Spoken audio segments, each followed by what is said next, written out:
Jérémy, comment vous est venue cette idée de Green Room? I grew up in the suburbs of Washington, D.C., where there was a very vibrant, hardcore punk scene. And my friends and I would get in the car and drive into the city and go to these shows, and there was actually, on the fringes, always a couple of Nazi skinheads. This is back in the 90s. They were a little more prevalent. But there would often be fights, whether it be in the mosh pit or on the streets.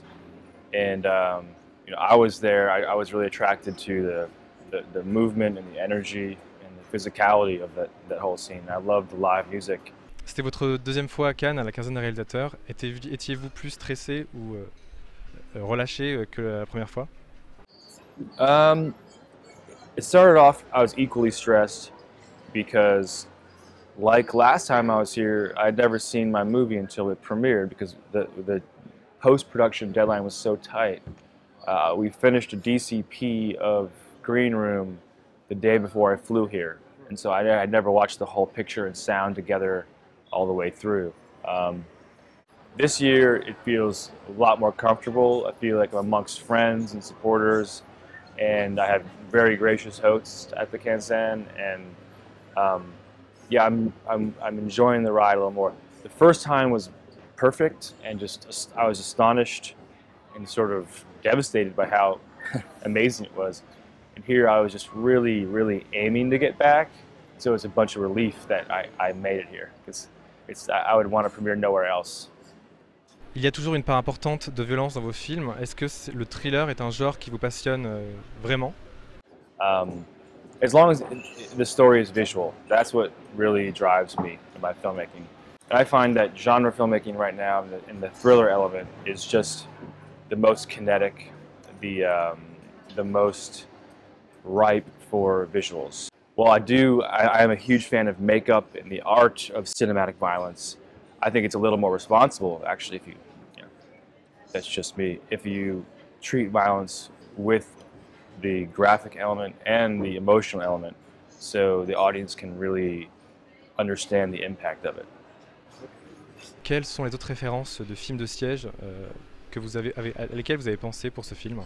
I referred to a film called River's Edge from 1986, I believe. Just a really nice Pacific Northwest heavy metal story with kids, high school kids. I referenced Full Metal Jacket, Platoon, and films like that, just because that's what this was. This was a battle. This was a siege, and it was not just a horror show. Yeah. Although someone has called it a haunted house movie, and I have to say that's fitting. Avez-vous laissé une part d'improvisation importante aux acteurs? I would have let them play for sure, but there was just no time.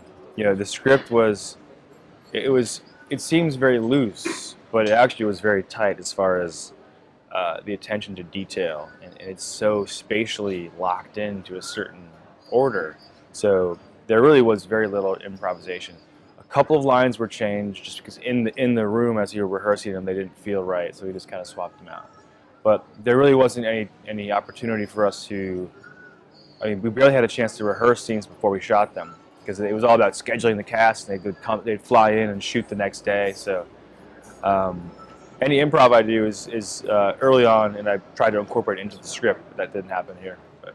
Avez-vous des idées pour un prochain film?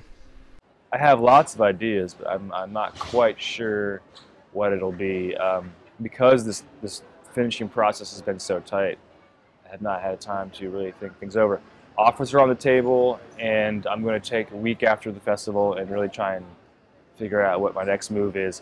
I will say, I'm feeling like, just to keep people on their toes, I might not do a hardcore genre film. I might do something a little bit different. Thank you very much, Jérémy Saulnier. Have a nice day. You too, thanks very much.